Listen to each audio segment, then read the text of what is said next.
Hi everybody, welcome back to my channel.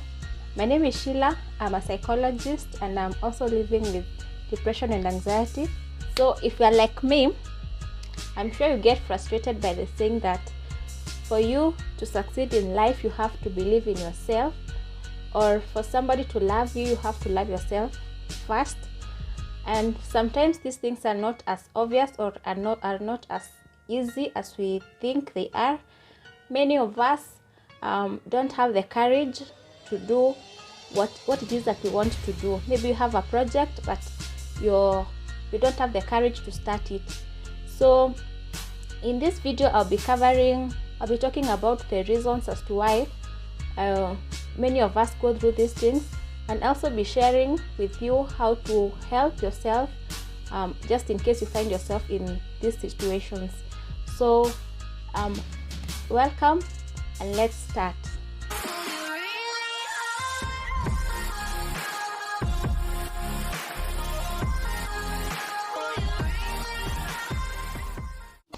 First, I want to say thank you to everybody who has supported me, especially after my last video. I want to say it's not very easy for me to do these videos because I struggle with anxiety, and for a long time I wanted to do this to start this channel, but I was always afraid. And you know, when you have anxiety you always have these panic attacks. But I realized that I'll never get ready, considering I'm going through anxiety. I realized that I need to do it, maybe for somebody else who is going through the same thing and they don't have the energy and the strength to do what they want to do. And by doing this, I'm hoping I will encourage somebody who does not have the courage to do whatever it is that they want to do, to get the courage to do it despite whatever they are going through. So for everybody who has supported me, thank you so much.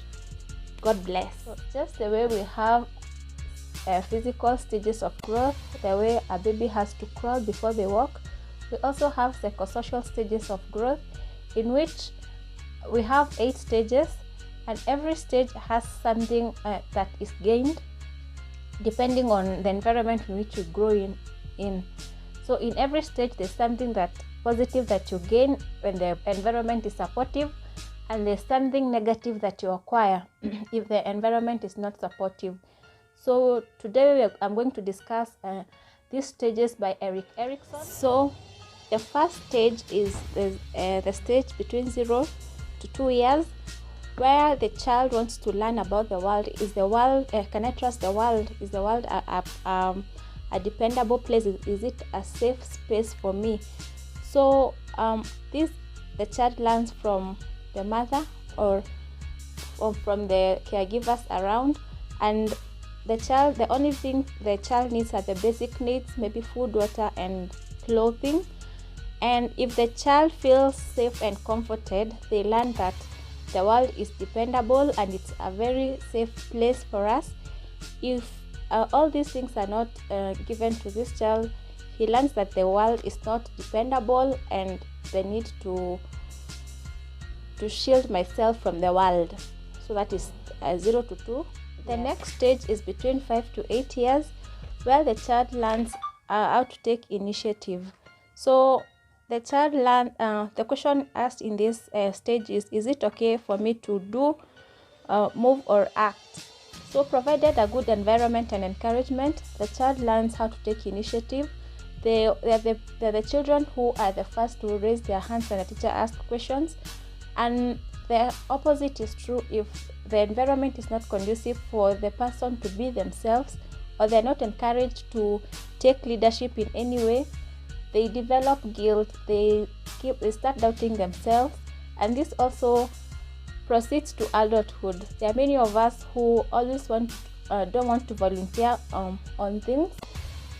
We always have something to say, maybe in meetings, maybe in other gatherings, but there's something that holds us back.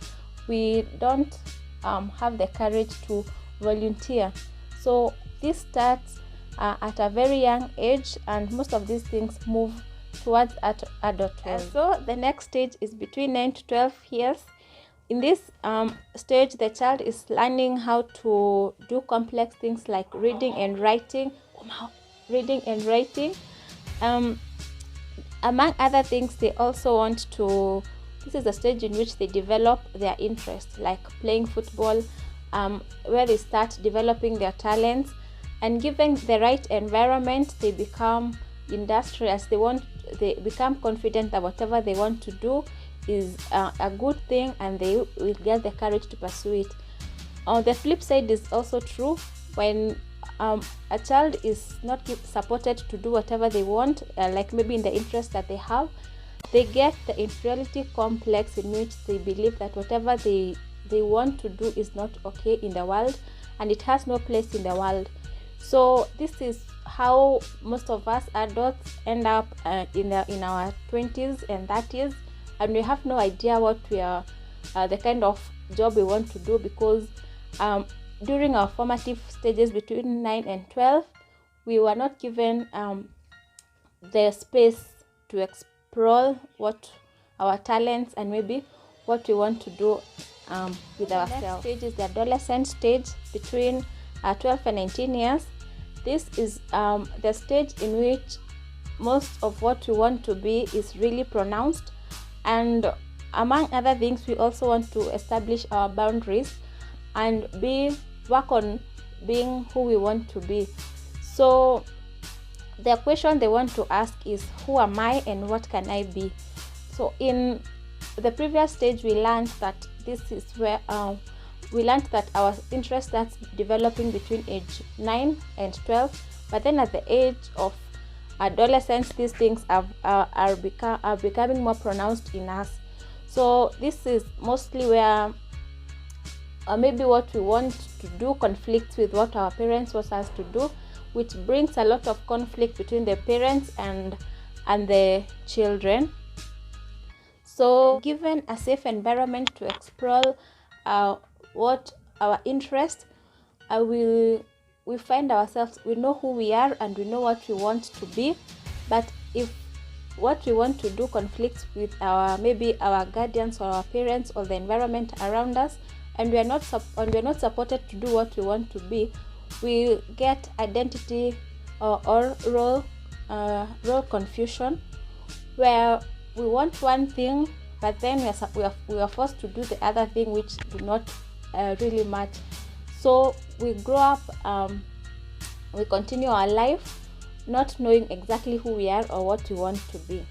So the next stage is between 20 to 39 years, where the person is now looking for meaningful relationships. This is where people begin their families, and in the first years of this stage, they overlap, where the person has not really found what they want to do. They are not confident in whatever they have chosen, and they spend the first years of this stage trying to figure that out. So a successful completion of this stage is when a person has found another person to whom they can have a meaningful relationship with, and this happens when the person has successfully completed the other stages, because you need to know who you are, you need to know what you want in life for you to have a meaningful, healthy relationship with someone else.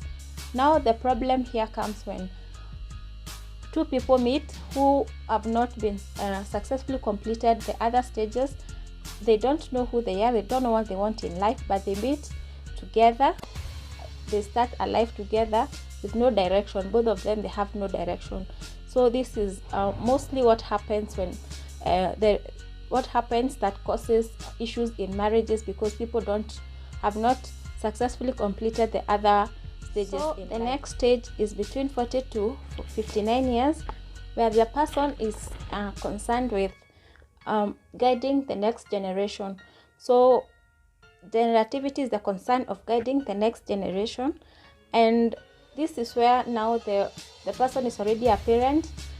They have children who they want for them to be productive in the world, so they are very busy trying to show them the way they think is best for the children. So if the parent or the person now thinks that they are not doing a good job in guiding their children the way they should be after in life. They feel stagnant, as in they are not productive in the world. And now the last stage is 60 years and above. This is where there is ego, integrity, or despair. So this is where the person has already reached the retirement age, and now they look back at their life and how they have lived, their children, what they have attained.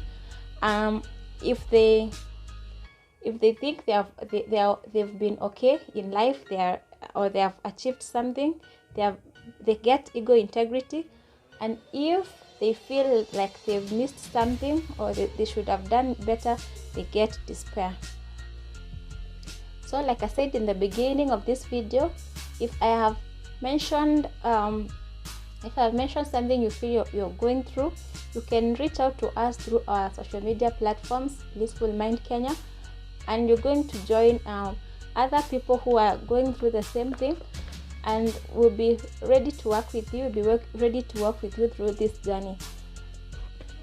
I also want to thank you again for my supporters, those people who have been texting me, those who have been reaching out to me, telling me they suffer the same thing that I'm talking about. Don't worry, we are going to be here with you all step of the way. Another thing is for the people who are supporting me by telling me that I need to gain more courage, I need to do blah blah blah. I'm here saying that I suffer from an anxiety disorder, so don't expect me to come here and sound all confident. This is something I have lived with, and I have succeeded in living with it positively. So if you didn't know, this is what having an anxiety disorder looks like. Thank you for listening, and subscribe and like, and tell me what you'd like us to talk about maybe in the next videos. Bye, see you next week.